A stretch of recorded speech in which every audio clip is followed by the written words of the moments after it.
historic proportions. It's damaged our infrastructure like we've never experienced.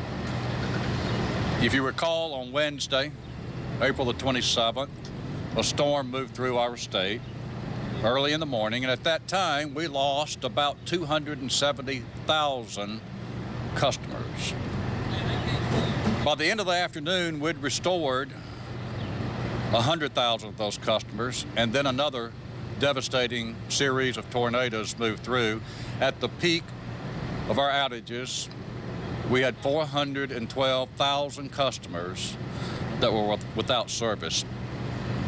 Today, we have restored 175,000 of those customers, leaving approximately 240 without service. I need everyone to understand that the men and women at Alabama Power Company and throughout the state are working 24 hours a day, 7 days a week to make sure that your power is restored. I understand that having power to your home is one of the first steps to restoring some normal sense of life and purpose. To many, it's a necessity. To some of you, it's perhaps an inconvenience. I ask that you bear with our men and women as they rebuild our structures, and ask that you think about, as we experience the inconvenience, think about the people in the state of Alabama that have no home to which we can connect. Please be patient. Please help your fellow citizen. I think I now would like to turn this program over and this conference over to Mr. Danny Glover. Danny Glover is our Vice President of Distribution.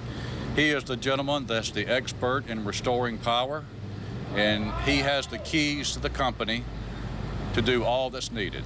Danny Glover. Thank you, Mr. McCrary. I'd like to take just a few minutes to help you all understand the devastation that we've experienced here at Alabama Power Company. But to be very honest with you, we understand also that as much destruction as we've had on our system, it pales in comparison to what many of our customers and friends and neighbors have experienced. But nonetheless, it has been a very trying few days for us. The situation started, as Mr. McCrary described, early morning with hurricane-force winds across a 200-mile stretch north part of the state, leaving us with 275,000 customers out.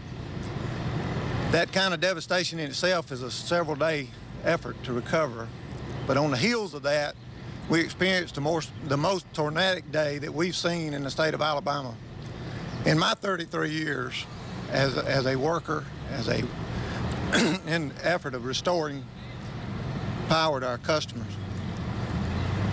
When we look at what we've got to deal with, we have made tremendous strides in moving forward in that restoration effort.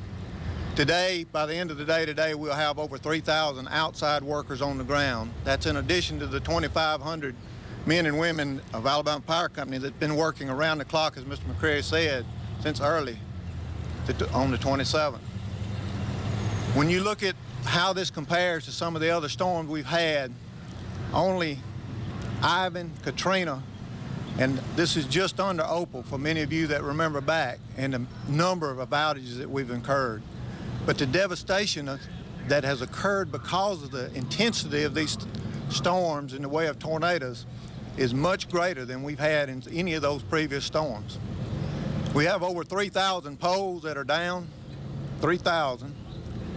When you think about that and realize that we have yet to look at every line and every feeder, and we're still counting, you look at the transmission structures that gets the power from the generating facility to our substations, our neighborhoods. We have over 109 of those structures that are down or damaged. We have an enormous undertaking ahead of us. We've talked about it in our shop as being more of a reconstruction effort than it is a rebuild. So that's what we're about doing, and that's what we're about undertaking. We have additional resources coming in tomorrow, and at the end of the day, in the next couple days, we'll have over 6,300 field forces, men and women from as far away as Wisconsin, Michigan, Chicago, as well as some of our southeastern states supporting us in this effort. to those we are extremely grateful. I'd like to close by saying this as well. You know, for us, an event like this is an emotional event, and the reason being is very simple.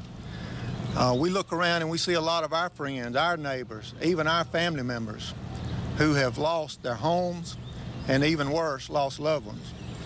So there's an intensity that's going on with our guys, as you may see behind us here, and a passion to restore as much normalcy as we can in as quick a time as we can. And that dedication will continue till we finish this effort. Thank you for allowing me to be with you. Thank you, Danny, and I would like